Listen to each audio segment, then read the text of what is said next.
स्वागत है आप सभी का हमारे टीजीडी यूट्यूब चैनल में। गोविंदा सर आप सबका बहुत बहुत स्वागत करता हूँ। ये आधुनिक भारत का पार्ट 3 लेक्चर है। इसके पहले मैं आधुनिक भारत का पार्ट 1, पार्ट 2, पार्ट 3 लेक्चर हम पढ़ा दिए हैं। ठीक है, तो ये पार्ट 3 लेक्चर है और जो विद्यार्थी पार्ट 1, पार्ट 2 नहीं देखे वो पार्ट 1, पार्ट 2 देख ले, उसका पार्ट 3 देख ले। ठीक है, मैं आपको बता दूं कि हमारे चैनल पे सभी विषय को डिटेल वाइज पढ़ाया गया है। जैसे कि हिस्ट्री की बात करूं तो हिस्ट्री में प्राचीन भारत पूरी डिटेल्स वाइज पढ़ाया है, मध्यकालीन भारत पूरी डिटेल्स वाइज, या आधुनिक भारत का प्राचीन भारत तो एक ही लेक्चर में कंप्लीट है, और आधुनिक भारत मध्यकालीन भारत एक लेक्चर में, और आधुनिक भारत तीसरा लेक्चर में बस कंप्लीटेड है। ठीक है, पॉलिटी पूरी आर्टिकल पढ़ाया गया, सभी विषय को डिटेल्स वाइज पढ़ाया गया है। हमारे यहाँ सभी क्लासेज सीरीज वाइज जो है चलती है। तो चलिए हम शुरू करते हैं, है ना। आज की हेडिंग की बात करें तो रॉलेट एक्ट और जालियाला बाग हत्याकांड की जो बात हो रही है, ये पार्ट 3 लेक्चर की बात है। रॉलेट एक्ट, जालियाला बाग हत्याकांड। ये रॉलेट एक्ट और जालियाला बाग हत्याकांड की कहानी की मैं चर्चा करूं तो रॉलेट एक्ट की सबसे बड़ी चीज है ना कि ये रॉलेट एक्ट लेके आया गया था कि भारत में बढ़ती हुई क्रांतिकारी, यानी कि बढ़ती हुई क्रांतिकारी क्यों हुआ था, देश का आज़ादी की मांग सभी लोग कर रहे थे, क्योंकि 1914 से 1918 के बीच में प्रथम विश्व युद्ध हुई थी। अब प्रथम विश्व युद्ध हुई थी तो अंग्रेजी ने बोला था कि हम आपका देश छोड़ के चले जाएंगे, तो भारत ने बोला कि भैया आप तो बोले कि छोड़ के चले जाएंगे लेकिन आप गए नहीं। इसी के चलते वो दबाने के लिए वो लोग इस क्रांतिकारी को दबाने के लिए रॉलेट एक्ट लेके आ गया। इसका मतलब कि बिना वकील, बिना दलील, बिना किसी गलती कारणवश किसी व्यक्ति को शक के आधार पर गिरफ्तार कर लिया जाएगा, उसे सजा दी जाएगी, है ना। जिसमें बात करें तो पंजाब के दो बड़े नेता सैफुद्दीन किचलू और डॉक्टर सत्यपाल मलिक को गिरफ्तार कर लिया गया, है ना। तो उसी को छुड़ाने के लिए 13 अप्रैल 1919 की बात हो रही है, तो कि सभाएं चल रही थी, बातें हो रही थी। तब तक अंग्रेज को ये बात पता चली, और पता चली हंसराज एक व्यक्ति था, उसी ने उसको बताया कि भैया आप लोगों के खिलाफ साजिश रची जा रही, उल्टा सीधा बयान दे दी गई। इसके चलते जनरल डायर ने आया, अंधाधुंध गोली फायरिंग करवा दी, उसी को, है ना, जालियाला बाग हत्याकांड कहते थे। ये कहानी की बात करें तो आइए हम लोग शुरू करते हैं। ब्रिटिश शासन द्वारा मार्च 1919 में लाया गया रॉलेट एक्ट का मुख्य उद्देश्य क्या था? क्रांतिकारियों को दमन करना। मैं बोला ना कि इन लोगों का उद्देश्य था कि क्रांतिकारी को क्या कर देना, कि दमन कर ले। ठीक है, भारत में बढ़ रही क्रांतिकारी गतिविधियों के दमन के लिए सरकार ने वर्ष 1917 में न्यायाधीश सिडनी रॉलेट एक्ट की अध्यक्षता में एक समिति का गठन की। इसका उद्देश्य क्रांतिकारियों को कुचलने के लिए एक प्रभावी योजना का निर्माण करना था। इसको सुझाव पर मार्च 1919 में पारित विधेयक रॉलेट एक्ट के नाम से जाना गया। यानी कहने का मतलब है कि सिडनी के रॉलेट अध्यक्षता में एक व्यक्ति था, उसने बोला कि भाई भारत में बहुत से क्रांतिकारियों बढ़ रहे, उसको दबाने के लिए कुछ ना कुछ तो कार्य करना पड़ेगा, है ना। तो वही रॉलेट एक्ट लाया गया था। ठीक है, चलिए आगे बात करते हैं। उम्मीद करते हैं कि आपको समझ में आ रहा होगा। तो हमारे चैनल को सपोर्ट करिए, लाइक कमेंट सब्सक्राइब करिए और हमारे चैनल को आगे बढ़ाने के काम करिए। ठीक है, चलिए। जब रॉलेट एक्ट पारित हुआ उस समय भारत का वायसराय कौन था? तो लॉर्ड चेम्सफोर्ड था। क्या नाम था? Lord Chelmsford. ठीक है, किस औपनिवेशिक कानून को बिना वकील, बिना अपील, बिना दलील के नाम से भी जाना जाता है? तो रॉलेट एक्ट को। ठीक है, रॉलेट एक्ट को जाना जाता है। रॉलेट एक्ट के विरोध में किसके द्वारा देशव्यापी सत्याग्रह चलाने का निर्णय लिया गया? तो महात्मा गांधी जी के द्वारा लिया गया था। रॉलेट एक्ट के विरोध में किसने लगान न देने के लिए आंदोलन चलाने का मुख्य सुझाव दिया था? स्वामी, है ना, श्राद्धानंद। क्या नाम था? स्वामी श्राद्धानंद ने रॉलेट के विरोध में किसानों किसने लगान ना देने की बात की थी? बोला कि भैया कोई लगान नहीं देगा। किसने बात बोली थी? स्वामी श्राद्धानंद। चलिए आगे बात करते हैं। The anarchical and revolutionary crime act 1919 को सामान्य बोलचाल में क्या कहा जाता है? तो रॉलेट एक्ट कहा जाता है। चलिए आगे बात करते हैं।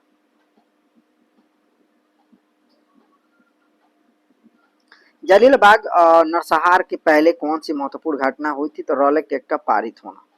जालियाला बाग से पहले क्या हुई थी? रॉलेट एक्ट पारित किया गया था, है ना, बिना वकील, बिना दलील वाला बात, है ना। पंजाब के अमृतसर में जालियाला बाग हत्याकांड कब हुआ था? 13 अप्रैल 1919 को। निहत्थे गोलियां चलाई गई थी, बहुत लोगों की जान चली गई थी। चलिए आगे बात करते हैं। स्वतंत्रता संग्राम की प्रमुख घटनाएं, इसकी घटना की बात करें 1850 में भारतीय राष्ट्रीय कांग्रेस की स्थापना की गई। 1905 में बंगाल विभाजन के फलस्वरूप आरंभ स्वदेशी आंदोलन का भारत के विभिन्न क्षेत्रों का प्रसार हुआ। 1906 में मुस्लिम लीग की स्थापना की गई। 1919 में इंडियन काउंसिल एक्ट लाई। 1912 में बंगाल विभाजन रद्द हुआ, राजधानी दिल्ली हस्तांतरित कर दी गई। बंगाल विभाजन का रद्द करके और कहा भारत की राजधानी कहाँ कर दिया गया? दिल्ली। उसके पहले कहाँ राजधानी थी भारत का? कलकत्ता राजधानी थी, याद रखिएगा, ठीक है। 1909 में गवर्नमेंट ऑफ इंडिया एक्ट, जिसके फलस्वरूप प्रथम विधानमंडल निर्वाचित हुआ। 1929 में भारतीय राष्ट्रीय कांग्रेस द्वारा स्वराज पूर्ण स्वतंत्रता का आह्वान शुरू हुआ। 1935 में गवर्नमेंट ऑफ इंडिया एक्ट द्वारा विधानमंडल की शक्तियों में विस्तार और निर्वाचन क्षेत्र में वृद्धि हुई, है ना। 1940 में मुस्लिम लीग द्वारा पाकिस्तान का निर्माण का आह्वान किया। 1940 में पाकिस्तान की अलग मांग करने की बात की गई। 1942 में भारतीय स्वतंत्रता के लिए समझौते के शर्त के तय किए गए कि भाई भारत को आजाद कर दिया। 1946 में कैबिनेट मिशन का असफल रहा। 1946 का कैबिनेट मिशन का रहा असफल रहा। 47 स्वतंत्रता प्राप्ति और भारत का विभाजन पाकिस्तान का स्वतंत्रता के रूप में हो गई थी।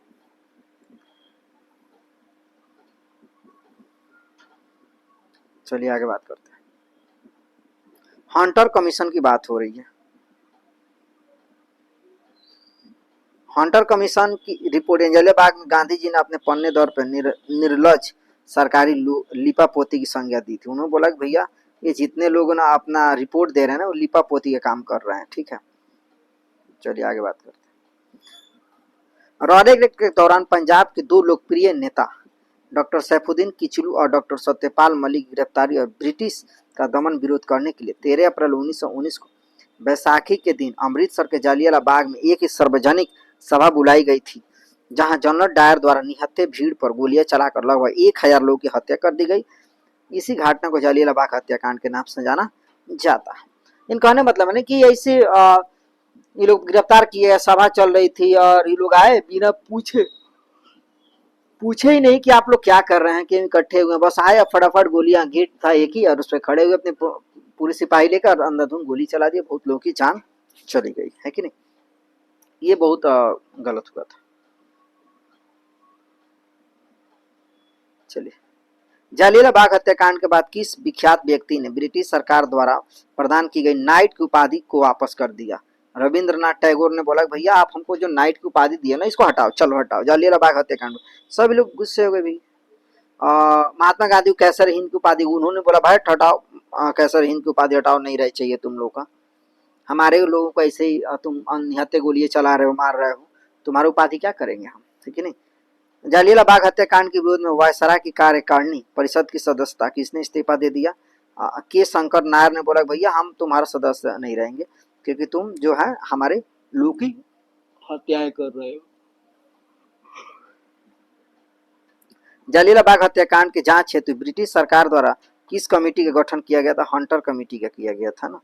जालियांवाला बाग हत्याकांड के लिए जिम्मेदार जनरल डायर को किसने लंदन में मार डाला? उधम सिंह। उधम सिंह ने क्या किया कि जनरल डायर को जिन्हें निहत्थे गोलियां चलाई थी, उधम सिंह ने उन्हें लंदन में क्या किया? मार दिया। चलो ना रहेगा जनरल डायर आना कुछ, है ना। उधम सिंह ने उनका क्या किया? उड़ा दिया, चलो भाग तुम ना रहेगा। चलिए, कांग्रेस ने जालियांवाला बाग हत्याकांड की जांच हेतु मदन मोहन मालवीय की अध्यक्षता में एक समिति का गठन की और अन्य सदस्यों में मोतीलाल नेहरू, महात्मा गांधी, सी.आर. दास, चित्तरंजन दास, बदरुद्दीन तैयब जी और M.R. जयकर आदि शामिल थे। जालियांवाला बाग हत्याकांड की जांच समिति मदन मोहन मालवीय की अध्यक्षता में समिति गठन किया गया था, ठीक है। चलिए आगे बात करते हैं, तो मैंने आपको बताया, ठीक। खिलाफत और असहयोग आंदोलन, खिलाफत और असहयोग आंदोलन की बात कर रहे हैं। चलिए, यहाँ भारत में चलाए गए खिलाफत आंदोलन का मुख्य कारण क्या था? तुर्की में खलीफा पद को इंग्लैंड द्वारा समाप्त किया जाना। यानी कि खिलाफत आंदोलन क्यों किया गया था? तुर्की में जो खलीफा पद था इंग्लैंड द्वारा क्या कर दिया था? समाप्त कर दिया था, इसीलिए खिलाफत आंदोलन की शुरुआत की गई थी। वर्ष 1919 में दिल्ली में आयोजित अखिल भारतीय खिलाफत कमेटी अध्यक्षता किसके द्वारा की गई थी? महात्मा गांधी के द्वारा। वर्ष 1920 में इलाहाबाद में आयोजित सम्मेलन के दौरान खिलाफत समिति के द्वारा गांधी जी को असहयोग आंदोलन प्रारंभ करने का अनुरोध किया था।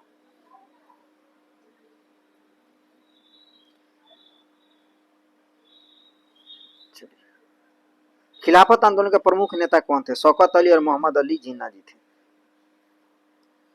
भारतीय राष्ट्रीय कांग्रेस का पहला असहयोग आंदोलन किस वर्ष शुरू किया गया था? 1922 20 में शुरू, 1922 में। चौरा चौरी कांड गोरखपुर में आके क्या हो गया? समाप्त हो गया था। ठीक है।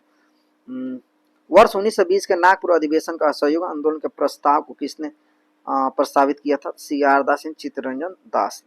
असहयोग आंदोलन के दौरान किस व्यक्ति ने अपनी वकालत छोड़ दी थी? चित्तरंजन दास ने असहयोग आंदोलन के दौरान क्या कर दिए थे कि अपना वकालत छोड़ दिए थे। स्वराज का नारा गांधी जी ने कब दिया था? असहयोग आंदोलन के समय। कब दिए थे? असहयोग आंदोलन के समय दिए थे। चलिए यहाँ बात करते हैं।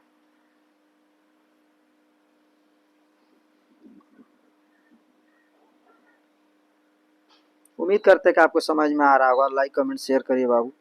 चलिए, असहयोग आंदोलन के दौरान महात्मा गांधी ने कैसर हिंद की उपाधि त्याग दी थी। हाँ, उन्होंने बोला भैया अपना ये ले लो, कैसर हिंद की उपाधि दे दी है, ले लो। आज तक महात्मा गांधी को भारत सरकार द्वारा कोई उपाधि, कुछ भी, कोई अवार्ड नहीं दिया गया है। चलिए, वर्ष 1921 से 22 असहयोग आंदोलन का मुख्य परिणाम क्या होता है? हिंदू मुस्लिम एकता। 1922 का आंदोलन का मुख्य परिणाम का क्या था? हिंदू मुस्लिम एकता। महात्मा गांधी द्वारा चलाया गया प्रथम जन आंदोलन कौन सा था? असहयोग आंदोलन था।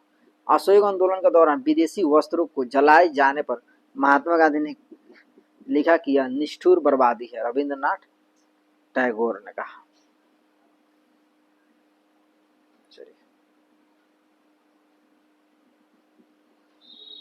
चौरा चौरी कांड 5 फरवरी 1922 को गोरखपुर जिले उत्तर प्रदेश में घटित हुई थी, जिसके कारण गांधी ने असहयोग आंदोलन को वापस कर लिए थे, जिसमें 21 को सिपाही और एक थानेदार की मृत्यु हो गई थी और महात्मा गांधी जी को इस मामले में जेल भी जाना पड़ा था। चौरा चौरी कांड की घटना के समय महात्मा गांधी कहाँ पर थे? बारदोली में थे। असहयोग आंदोलन कब समाप्त हुआ? 1922 में। असहयोग आंदोलन के दौरान मोतीलाल नेहरू, सी.आर. दास और श्री राजगोपालाचारी, वल्लभ भाई पटेल, अशफाक अली, टी प्रकाशन और राजेंद्र प्रसाद जैसे प्रमुख वकीलों ने अपनी वकालत भी छोड़ दी थी।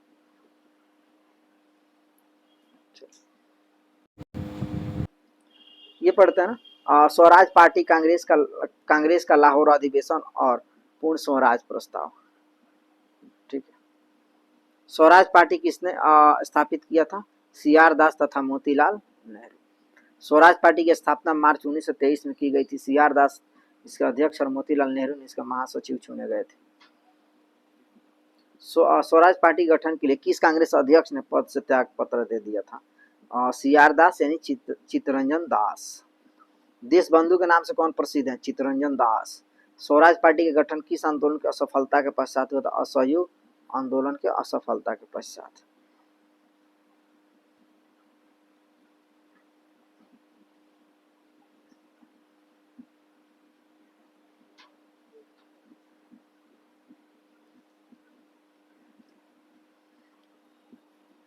चलिए, नवंबर 1914 में महात्मा गांधी, सी.आर. दास तथा मोतीलाल नेहरू ने एक एक महत्वपूर्ण समझौता किया, जिसे क्या कहा था? गांधी दास पैक्ट। 17 नवंबर 1921 को प्रिंस ऑफ वेल्स के भारत आगमन पर संपूर्ण भारत में सार्वजनिक हड़ताल का आयोजन किया गया था। भैया आप आ रहे हैं तो भारत में हम लोग हड़ताल करेंगे। ठीक है, चलिए देखते हैं।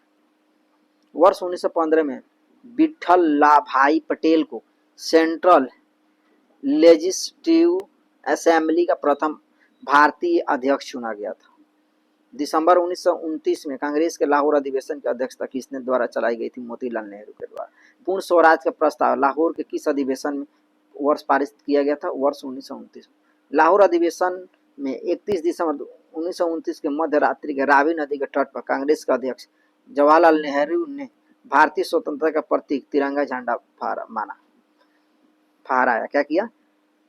देखिए, लाहौर अधिवेशन में 31 दिसंबर 1929 को मध्य रात्रि को रावी नदी के तट पर कांग्रेस के अध्यक्ष जवाहरलाल नेहरू ने भारतीय स्वतंत्रता का प्रतीक तिरंगा झंडा फहराया था पूरे देश।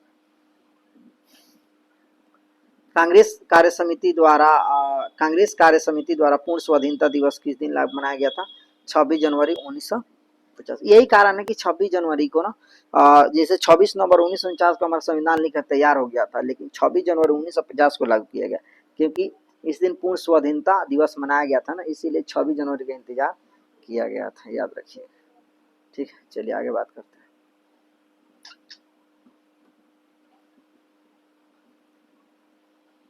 नेहरू रिपोर्ट कांग्रेस के किस अधिवेशन में निरस्त घोषित कर दी गई थी? लाहौर अधिवेशन 1929 को। चलिए, Simon commission go back, Simon commission go back. Simon commission की बात कर रहे हैं। साइमन कमीशन श्वेत कमीशन जिसे कहते हैं को किस वर्ष नियुक्त किया गया था? 1927 में। साइमन कमीशन का गठन क्यों किया गया था? तो भारत शासन अधिनियम 1929 मांगटेग चेम्सफोर्ड सुधार की समीक्षा की गई थी। भारतीयों ने साइमन कमीशन का बहिष्कार क्यों किया था? क्योंकि साइमन इसमें कोई भी भारतीय सदस्य नहीं था। ये जांच करने के लिए आया था ना, इसमें कोई भी भारतीय ही नहीं था। तो लोग बोला भैया कितनों भोजपुरी में कहावत है कि कितनों बहुत रस हुआ होगा तो अपने तरफ खींचेगा। तो वही हाल इसका था ना कि कितनों रिपोर्ट बनाएगा तो अपने अपने अंग्रेज भाई को बचा देगा, सारा भारतीय को दोष साबित कर। इसीलिए लोगों ने बोला Simon commission go back. Simon commission के विरोध में लाठी चार्ज में लाला लाजपत राय घायल हुए तथा कुछ दिन बाद उनकी क्या हो गई? मृत्यु हो गई। चलिए आगे बात करते हैं।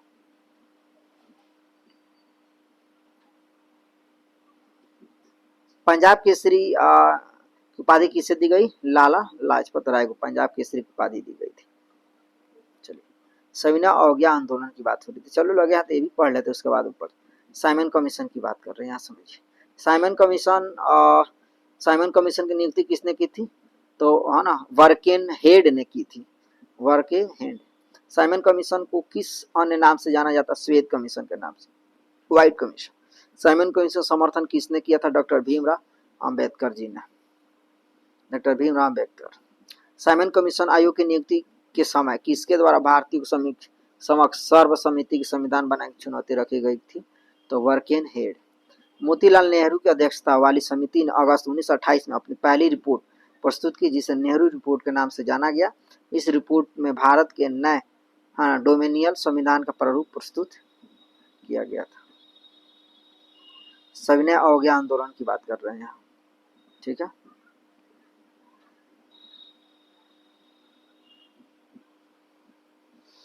कांग्रेस के किस अधिवेशन में कार्यकारी कमेटी को सविनय अवज्ञा आंदोलन प्रारंभ का अधिकार दिया गया था? लाहौर अधिवेशन। महात्मा गांधी ने वर्ष 1930 में कहा से सविनय अवज्ञा आंदोलन का प्रारंभ किया था? तो डांडी यानी गुजरात से। सविनय अवज्ञा आंदोलन के अंतर्गत गांधी जी ने 78 अनुयायियों के साथ 12 मार्च 1930 को साबरमती आश्रम से यात्रा प्रारंभ की तथा 6 अप्रैल 1930 को डांडी पहुंचकर यात्रा समाप्त की। इस यात्रा को ही डांडी मार्च कहा जाता है। लगे आचार्य विनोबा भावे किस आंदोलन में शामिल होने के कारण प्रथम बार गिरफ्तार हुए थे?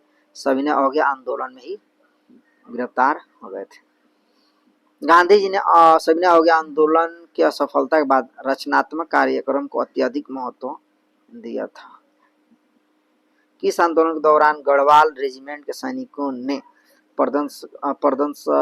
प्रदर्शनकारियों पर गोली चलाने से इनकार कर दिया था? तो सविनय अवज्ञा आंदोलन के जितने भी तो उस पर बोला भैया गोली मत चलाओ। चलिए, वर्ष 1930 में अंग्रेज सरकार के विरुद्ध प्रसिद्ध पेशावर कांड के नायक कौन था? तो वीर चंद्र सिंह गढ़वाली। ठीक है, चलिए आगे बात करते हैं।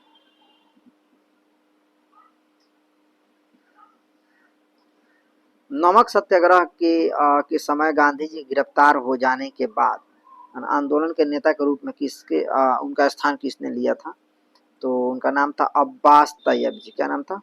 अब्बास तैयब जी। गांधी जी ने किस विदेशी पत्रकार को डांडी मार्च के समय अपने साबरमती आश्रम में ठहराया था? Webb Miller. किसे? Webb Miller. महात्मा गांधी है ना धारासना नामक गोदाम पर कांग्रेस कार्यकर्ता के धावे के समय किस स्थान पर थे? है ना यरवदा जेल में। किसमें? यरवदा जेल में। खान अब्दुल गफार खान ने लाल कुर्ती आंदोलन प्रारंभ किया था जिसका मुख्य उद्देश्य भारत से बाहर निकालना था। अंग्रेज को क्या करना? बाहर निकाल फेंकना था।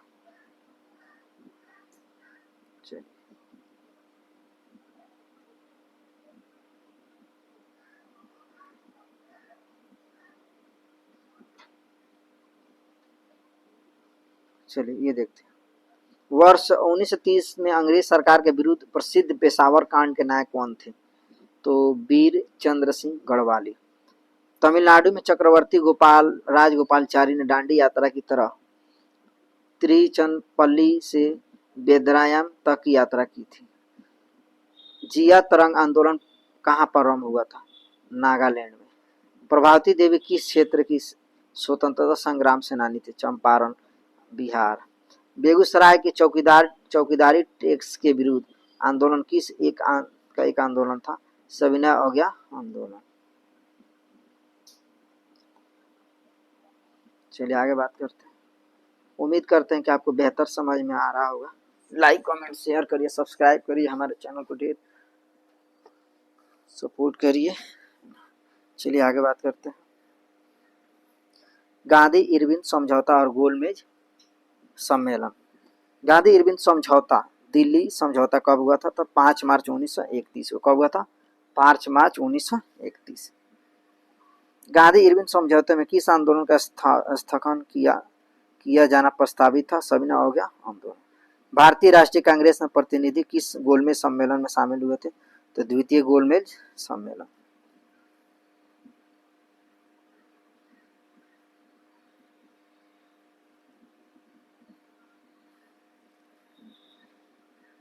द्वितीय गोलमेज सम्मेलन भाग लेने के लिए महात्मा गांधी ने बंबई से लंदन एस राजपूताना नामक जलयान से गए थे। वो लंदन के किंग्सले हॉल में ठहरे हुए थे। किंग्सले हॉल में, ठीक है। द्वितीय गोलमेज सम्मेलन में सवाल पूछा जाता है कि द्वितीय गोलमेज सम्मेलन में महात्मा गांधी की जहाज से आए थे? तो राजपूताना, ठीक है। द्वितीय गोलमेज सम्मेलन में कांग्रेस का प्रतिनिधित्व किसने किया था? तो महात्मा गांधी ने किया था। लंदन में प्रथम गोलमेज सम्मेलन किस भारतीय नेता ने भाग लिया था? मौलाना मोहम्मद अली। लंदन में संपन्न हुए गोलमेज सम्मेलन में किसने भारतीय ईसाइयों का प्रतिनिधित्व किया था? केटी पाल। किसने? केटी पाल। द्वितीय गोलमेज सम्मेलन के दौरान विंस्टन चर्चिल ने गांधी जी को अर्धनग्न फकीर भी कहा था।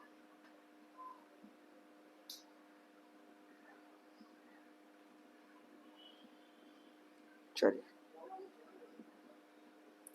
प्रथम गोलमेज सम्मेलन की बात करें तो 12 नवंबर 1930 से लेकर 19 जनवरी 1931 तक चला। द्वितीय की बात करें तो 7 सितंबर 1931 से 1 दिसंबर 1931 तक चला। तृतीय की बात करें तो 17 नवंबर 1932 24 दिसंबर 1932। द्वितीय गोलमेज सम्मेलन किस मुद्दे पर सफल रहा था? सांप्रदायिक प्रतिनिधित्व के चलते। वर्ष 1931 में भारतीय राष्ट्रीय कांग्रेस के कराची अधिवेशन के लिए किसने मूल अधिकार तथा आर्थिक कार्यक्रम पर संकल्प प्रारूपित किया था? पंडित जवाहरलाल नेहरू ने। किस भारतीय नेता 3 गोलमेज सम्मेलन का भाग लिया था? तो डॉक्टर भीमराव अंबेडकर के द्वारा, ठीक है।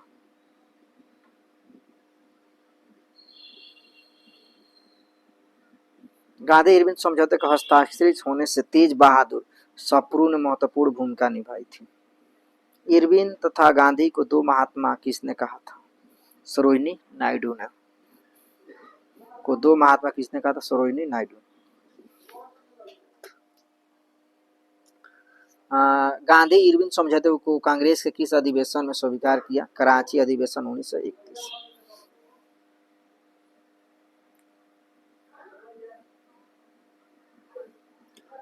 सांप्रदायिक पंचाट और Poona pact.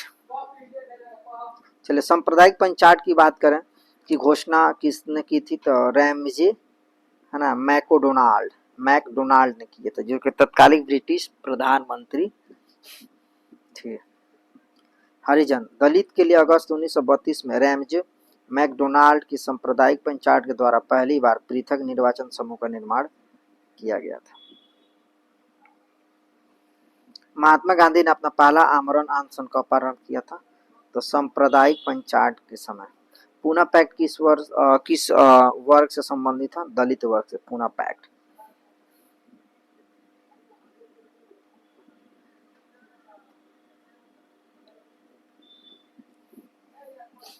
B R Ambedkar व गांधी जी के मध्य कौन सा समझौता हुआ था? पूना समझौता।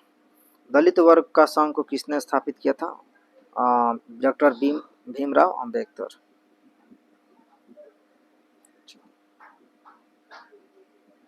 सांप्रदायिक अवार्ड और पूना पैक्ट में दलित वर्ग के लिए कितनी सीटें दी गई थी? 71 और 148। महात्मा गांधी क्षणिक भूत भूत की भांति धूल उठाते थे लेकिन स्तर नहीं, वह कथन किसने कहा था? डॉक्टर भीमराव अंबेडकर।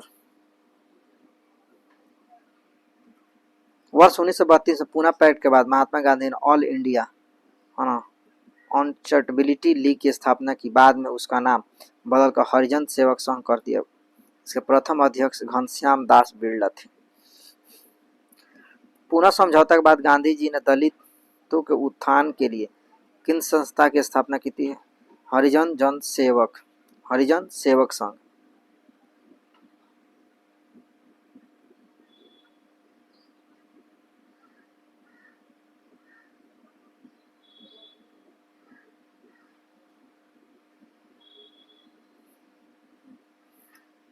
चलिए, वर्ष 1936 में ना इंडिपेंडेंट लेबर पार्टी की स्थापना गठन किसके द्वारा किया गया था? डॉक्टर भीमराव अंबेडकर के द्वारा।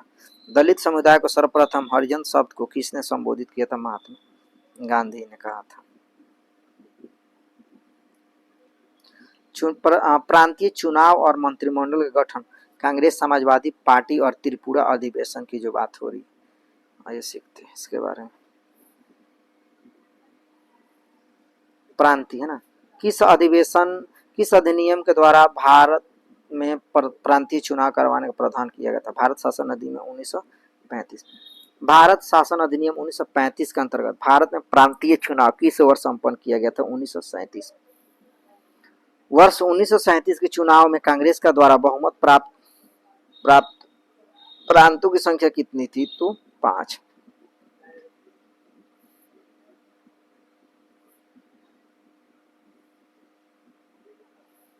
कांग्रेस ने 11 प्रांतों में से 8 प्रांत में सरकार बनाई। पंजाब में मुस्लिम लीग द्वारा है ना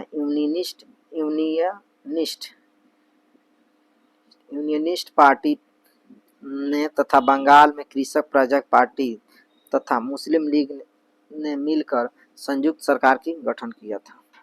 वर्ष 1937 में हुए प्रांतीय चुनाव के बाद कांग्रेस के कुल कितने माह तक शासन किया था? 28 माह तक, 28 मंथ। वर्ष 1938 में भारतीय राष्ट्रीय कांग्रेस के हरिपुरा गुजरात का अधिवेशन की अध्यक्षता किसने की? सुभाष चंद्र बोस। भारतीय राष्ट्रीय कांग्रेस के किस अधिवेशन में हुए कांग्रेस अध्यक्ष के चुनाव में सुभाष चंद्र बोस ने पटाभी सीतारमैया को पराजित किया था? त्रिपुरी अधिवेशन 1939।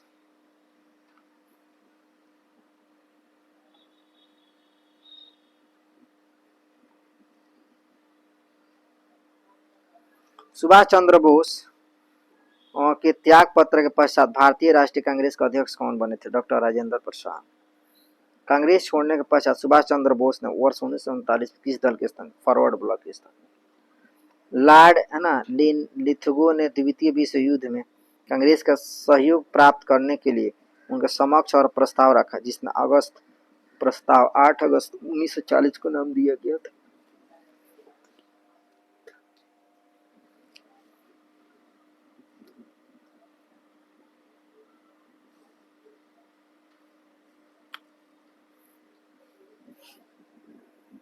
क्रांतिकारी समाजवादी पार्टी आरएसपी की बात हो रही है। संस्थापक है ना योगेश चंद्र चटर्जी। स्थापना 19 मार्च 1940 बंगाल। उद्देश्य अंग्रेजों को शक्ति द्वारा भारत से बाहर निकाल कर देश से समाजवाद की स्थापना करें। इस पार्टी ने त्रिपुरी कांग्रेस अधिवेशन के सुभाष चंद्र बोस का समर्थन किया तथा भारत छोड़ो आंदोलन का स्वागत भी किया था। ठीक है। वर्ष 1937 में प्रांतीय चुनाव विभिन्न विधानसभा हेतु में कुल 1585 सीटों में से कांग्रेस के 760 सीटें 707 सीटों की प्राप्त हुई थी। ठीक है।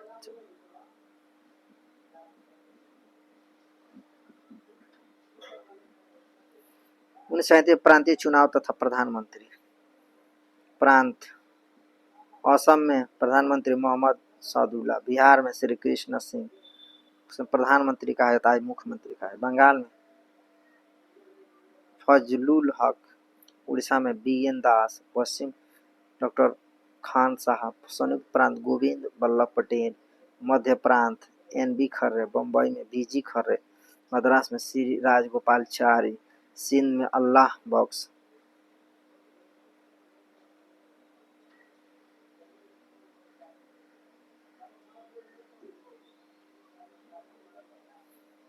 पंजाब में सिकंदर हयात खां।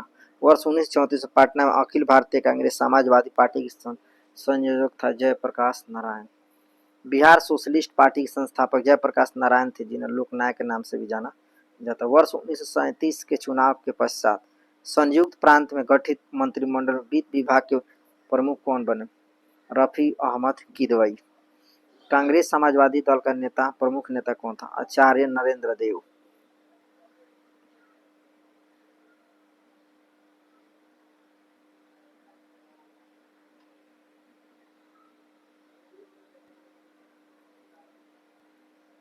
कांग्रेस सोशलिस्ट पार्टी की पहली बैठक कहाँ हुई थी? पटना में 1934। फॉरवर्ड ब्लॉक संस्थापक सुभाष चंद्र बोस। स्थापना 3 मई 1947, मूल मुकर उन्नाव में। उद्देश्य सभी साम्राज्यवाद विरोधी शक्तियों को संगठित करना और अनिवार्य संघर्ष की पूर्ति हेतु तत्पर करना। अन्य सदस्य देवव्रत विश्वास महासचिव, विशंबर दयाल त्रिपाठी राष्ट्रीय महामंत्री तथा स्वामी महाराज सहजंद्र।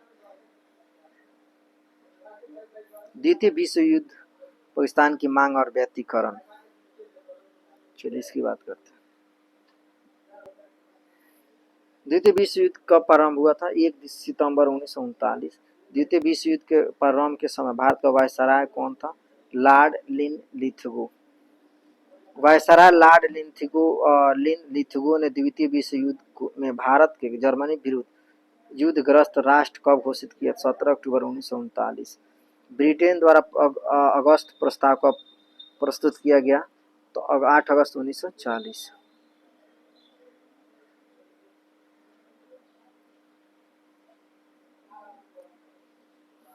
भारतीय विधानमंडल की सहमति के बिना वायसराय द्वारा भारत के विश्व युद्ध में शामिल कर दिए जाने के कारण कांग्रेस के सभी प्रांतीय विधानमंडल में 28 माह के शासन के पश्चात त्याग पत्र दिया था। कांग्रेस के विधानमंडल से इस्तीफा दिए जाने के कारण मुस्लिम लीग द्वारा मुक्ति दिवस कब मनाया गया था? तो 22 दिसंबर 1939। द्वितीय विश्व युद्ध के समय ब्रिटिश प्रधानमंत्री कौन था? Winston Churchill.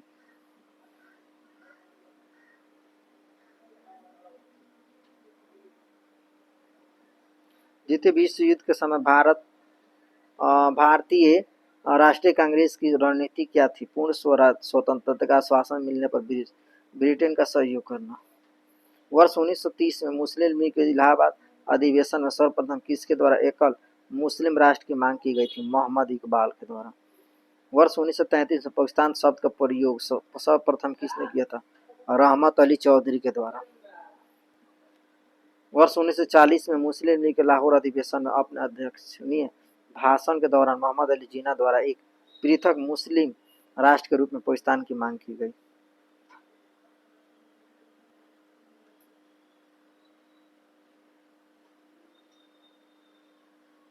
ब्रिटेन द्वारा अगस्त प्रस्ताव कब किया गया था? 8 अगस्त 1940।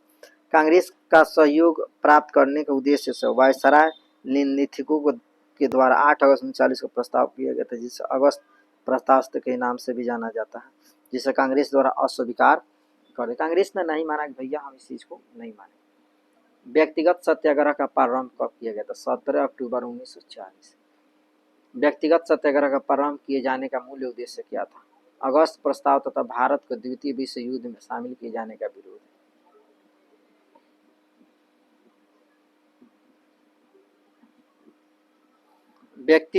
व्यक्तिगत सत्याग्रह आंदोलन के प्रेरणता कौन थे? महात्मा गांधी।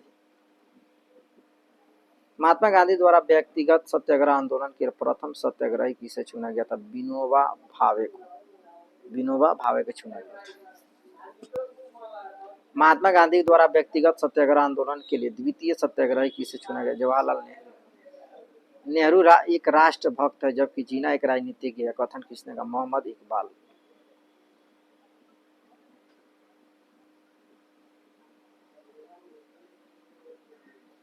महत्वपूर्ण घटना की बात करें, घटना Simon Commission Lord Irwin governor था, सांप्रदायिक पंचायत लॉर्ड विलिंगटन, अगस्त प्रस्ताव Linlithgow, Cripps Mission Linlithgow, Wavell योजना Lord Wavell, cabinet mission Lord Wavell, Mountbatten योजना Lord Mountbatten, Balkan plan Lord Mountbatten. Cripps Mission और भारत छोड़ो आंदोलन की बात कर रहा है।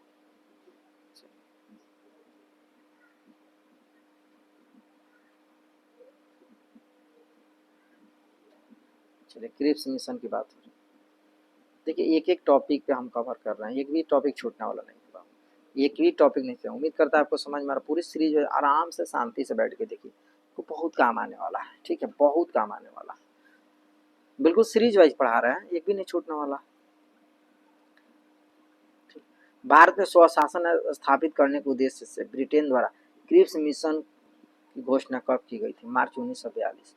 द्वितीय विश्व युद्ध में जापान की बढ़ती हुई क्रांतिकारी को देखते हुए अंतर्राष्ट्रीय समुदाय विशेषकर अमेरिका, चीन और ऑस्ट्रेलिया ने ब्रिटेन पर भारत को स्वतंत्रता करने के लिए दावा बढ़ाया। परिणाम स्वरूप ब्रिटिश प्रधानमंत्री विंस्टन चर्चिल द्वारा स्टैफोर्ड क्रिप्स के नेतृत्व में एक दल भारतीय नेताओं ने वार्ता हेतु मार्च 1942 में भारत को भेजा। देखो भारत को आज़ादी दिलाने के लिए अमेरिका भी बोला था कि भैया अंग्रेज के ऊपर दबाव बनाया। चीन, ऑस्ट्रेलिया, ब्रिटेन क्या किया? ब्रिटेन पर दबाव बनाया था कि भारत को आज़ाद किया जाए। ठीक है, क्रिप्स मिशन की बात हो रही है। क्रिप्स मिशन के प्रमुख प्रावधान, युद्ध के बाद भारत को डोमिनियन राज्य दर्जा दिया गया था। भारतीयों को अपना संविधान निर्मित करने का अधिकार दिया जाएगा। इसके लिए युद्ध के बाद संविधान निर्मात्री परिषद बनेगी, जिसमें ब्रिटिश भारत के प्रांत के निर्वाचित सदस्य और देशी राजवाड़े के प्रतिनिधित्व शामिल होंगे। देखो ये आया ना, तो बोला कि भैया आपका देश में एक संविधान लागू बनेगा, है ना, और रजवाड़े भी शामिल रहेंगे और भी समितियां बनेगी, और आपके देश में संविधान रहेगा तो उस अनुसार अपना देश चलाइए। ब्रिटिश भारत को कोई प्रांत यदि नए संविधान को स्वीकार न करना चाहे तो वर्तमान संवैधानिक स्थिति बनाए रखने का अधिकार होगा। नए संविधान को न स्वीकार करने वाले प्रांतों को अपना अलग संविधान बनाने की आज्ञा होगी, है ना। चलिए आगे बढ़ते हैं।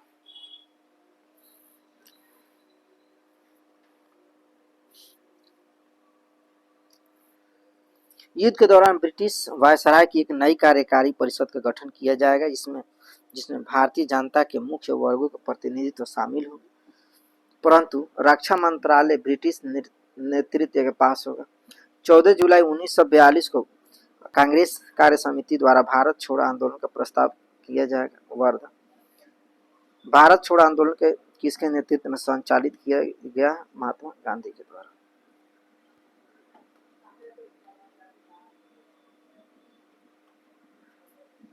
सात अगस्त 1942 को मुंबई के ऐतिहासिक ग्वालियर टैंक में अखिल भारतीय कांग्रेस कमेटी की वार्षिक बैठक हुई, जिसमें वार्धा प्रस्ताव भारत छोड़ो आंदोलन की पुष्टि हुई। कुछ संशोधन के बाद 8 अगस्त 1942 को यह प्रस्ताव स्वीकार कर लिया गया और भारत के स्वतंत्रता संघर्ष के अंतर्गत अंग्रेजों के विरुद्ध भारत छोड़ो आंदोलन के प्रारंभ की घोषणा की गई।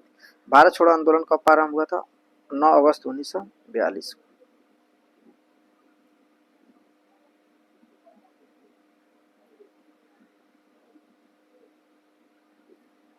भारत छोड़ो आंदोलन के दौरान गांधी जी द्वारा करो या मरो का नारा दिया गया, जबकि करो या मरो का नारा वास्तविक जनक यूसुफ मेहर अली को ही माना जाता है। जब भारत छोड़ो आंदोलन का प्रस्ताव पारित किया गया, उस समय कांग्रेस के अध्यक्ष कौन थे? मौलाना अबुल कलाम आजाद थे। भारत छोड़ो आंदोलन के समय इंग्लैंड के प्रधानमंत्री कौन थे? Winston Churchill. भारत छोड़ो आंदोलन के दौरान महात्मा गांधी के साथ देने वाले अमेरिकी पत्रकार कौन थे? Louis Fischer.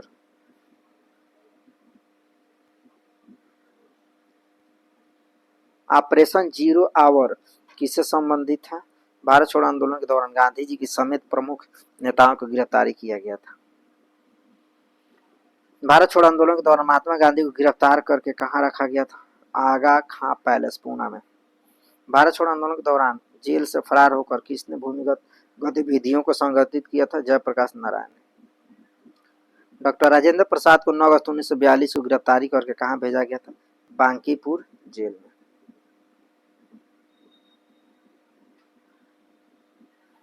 भारत छोड़ो आंदोलन के दौरान उषा मेहता, राम मनोहर लोहिया, अरुणा अशफाक अली, जयप्रकाश नारायण आदि प्रमुख शीर्ष नेताओं को गिरफ्तार हो जाने के बाद पश्चात नियमित रूप से रेडियो के माध्यम से आंदोलन का नेतृत्व किया गया था। भारत छोड़ो आंदोलन के दौरान बलिया में किसके द्वारा समानांतर सरकार की स्थापना की गई थी? चीतू पांडे के द्वारा। किसके द्वारा? चीतू पांडे के द्वारा। बंगाल के मिदनापुर जिले में जातीय सरकार की स्थापना किस वर्ष की गई थी? तो वर्ष 1942। भारत छोड़ो आंदोलन के किस अन्य नाम से भी जाना जाता है? तो अगस्त क्रांति। किस नाम से? अगस्त क्रांति के नाम से।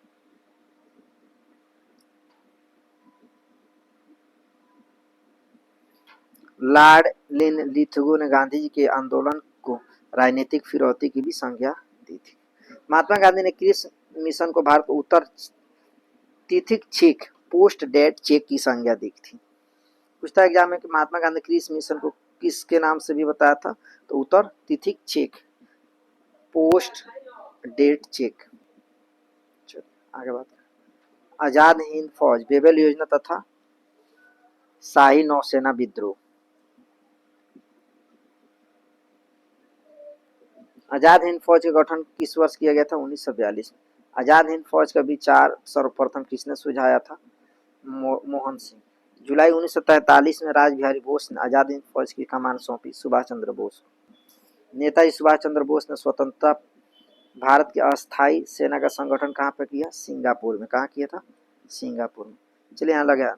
ब्रिटिश सरकार ने आजाद हिंद फौज ने सैनिकों एक अधिकारियों को गिरफ्तार कर नवंबर 1945 में दिल्ली लाल किले पर उन्हें मुकदमा चलाया।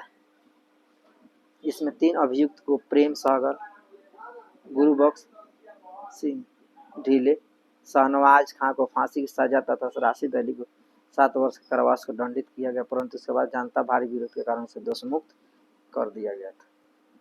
किस वायसराय के द्वारा आजाद हिंद फौज के अभियुक्त की क्षमा कर दिया गया? Lord label.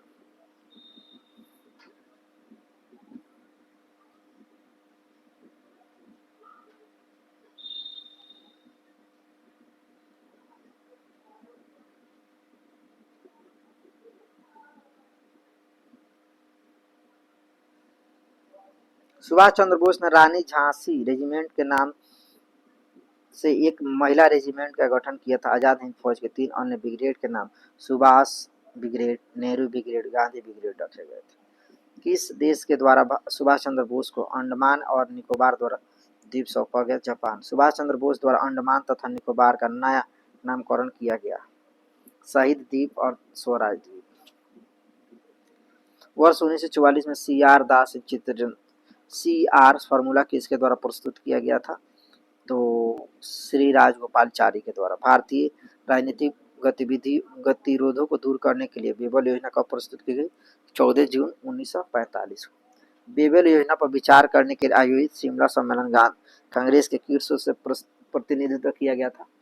मौलाना अबुल कलाम। भारतीय राष्ट्रीय कांग्रेस का लगातार 6 वर्षों तक अध्यक्ष रहने वाले व्यक्ति कौन थे? मौलाना अबुल कलाम। आजाद हिंद फौज के विरुद्ध मुकदमे में कांग्रेस द्वारा गठित आजाद हिंद फौज बचाव समिति का अध्यक्ष कौन था? भूला भाई देसाई। आजाद हिंद फौज की दिवस कब मनाया था? 12 नवंबर 1945 को।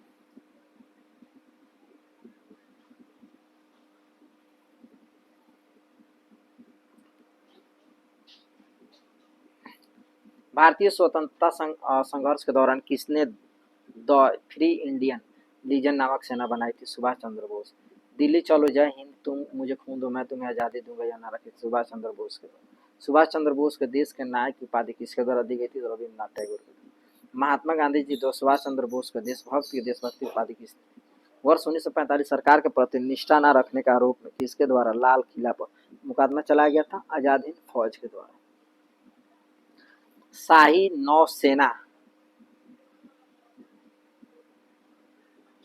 नौसेना विद्रोह 18 फरवरी से लेकर 23 फरवरी 1946 की बात हो रही है। रॉयल इंडियन नेवी के विद्रोह की शुरुआत 18 फरवरी को हुई, जब मुंबई में नौसैनिक जहाज HMIS तलवार के 1100 सैनिक नाविकों ने नस्लवादी भेदभाव और खराब भोजन के प्रतिवाद में हड़ताल कर दी। सैनिकों की मांग यह भी थी कि नाविक बीसी दत्त को, जिसे जहाज की दीवार पर भारत छोड़ो लिखने का आरोप, गिरफ्तार रिहा किया जाए। देश विश्वव्यापी विस्फोट की स्थिति में वल्लभ भाई पटेल ने हस्तक्षेप किया। पटेल और जिन्ना जी ने आत्मसमर्पण की सलाह भी दी। विद्रोहियों ने आत्मसमर्पण करते हुए कहा कि हम भारत के सामने आत्मसमर्पण कर रहे हैं, ब्रिटेन के सामने नहीं।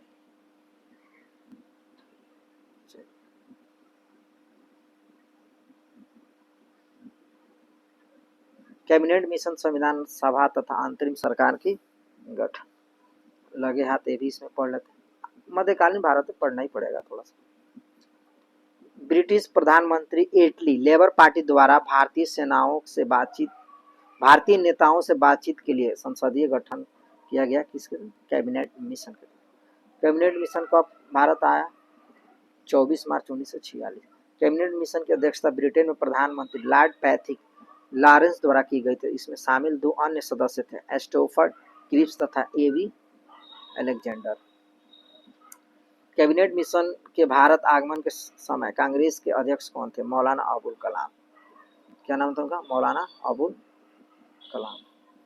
कैबिनेट मिशन के आयोजन के अनुसार 1946 संविधान सभा के चुनाव हुए थे, जिसमें प्रांतों के लिए 296 सदस्यों के लिए ही चुनाव हुए। कांग्रेस के 208, मुस्लिम के लिए 73, 5 अन्य स्वतंत्र उम्मीदवार निर्वाचित हुए थे। संविधान सभा का पहला सत्र कब आयोजित किया गया था? 9 दिसंबर 1946 को, जिसमें पहला अस्थायी अध्यक्ष कौन थे? तो डॉक्टर सच्चिदानंद सिन्हा। दूसरी बैठक 11 दिसंबर को थी। इसमें अस्थायी अध्यक्ष किनको चुना था? राजेंद्र प्रसाद जी को चुना गया।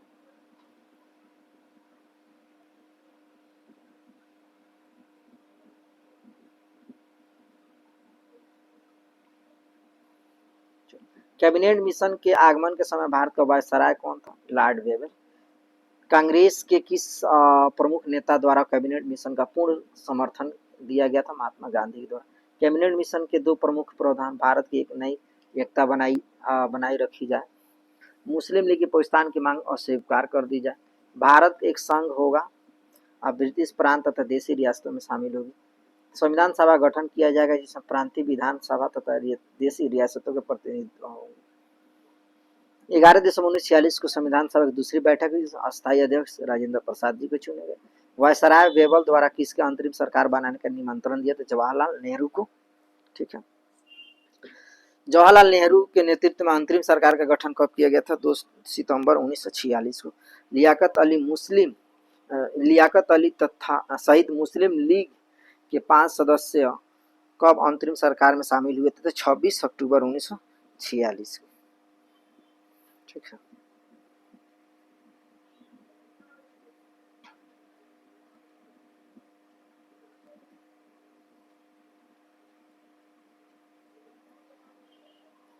कैबिनेट मिशन योजना को स्वीकार करके मुस्लिम लीग द्वारा प्रत्यक्ष कार्यकारी दिवस कब मनाया गया था? 16 अगस्त 1946 को। प्रत्यक्ष कार्यवाही दिवस के दौरान हुए हिंसक घटनाओं को शांत कराने के लिए गांधी जी कहाँ गए थे? नोआखली, वर्तमान बांग्लादेश। नोआखली में गांधी जी को विवेक और साहस को देखकर माउंटबेटन द्वारा कौन सी उपाधि दी गई थी? 1 मैन बाउंड। वाह।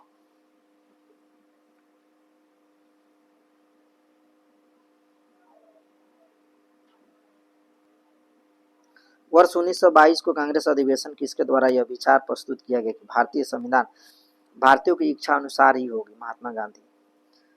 भारतीय संविधान के गठन का प्रावधान किस मिशन के अंतर्गत किया गया? Cabinet mission. ये तो उनके कौन कौन किस रूप में थे? मंत्री सदस्य की बात हो रही। ठीक है।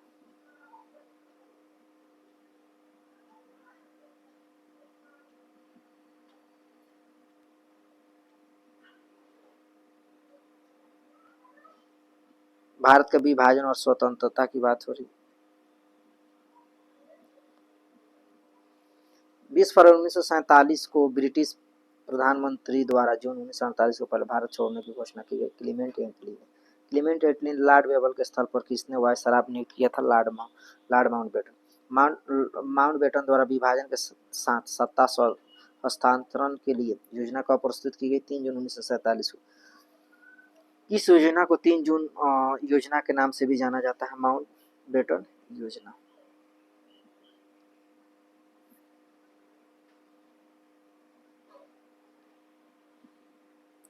ब्रिटिश संसद द्वारा 18 जुलाई 1947 को किस नाम से जाना, यह माउंट बेटन योजना को स्वीकृति प्रदान की गई थी? तो भारतीय स्वतंत्रता अधिनियम 1947। भारतीय स्वतंत्रता अधिनियम 1947 के प्रमुख प्रावधान 15 अगस्त 1947 से पहले भारत और पाकिस्तान के नामक 2 भागों में बांट दिया जाएगा।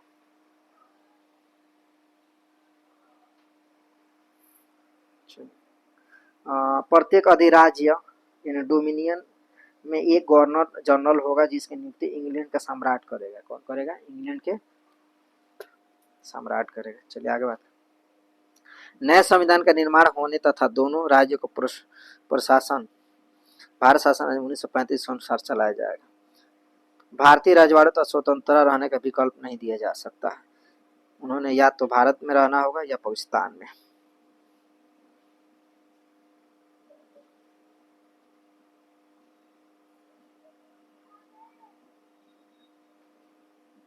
इस प्रकार से आपका होता है, ये तो विविध हो गया, ठीक है। तो इस प्रकार होता है आपका मध्यकालीन आधुनिक भारत का तीसरा लेक्चर खत्म, यानी कि ये खत्म हो गया आपका पूर्ण रूप से, ठीक है। उम्मीद करते हैं कि आपको समझ में आया होगा। तो फिर मिलते हैं नेक्स्ट वीडियो में, तब तक के लिए बाय बाय, जय हिंद, जय भारत। हमारे चैनल को ढेर सारा सपोर्ट करिए और लाइक कमेंट सब्सक्राइब करिए और आगे बढ़ाने का काम करिए। जय हिंद, जय भारत।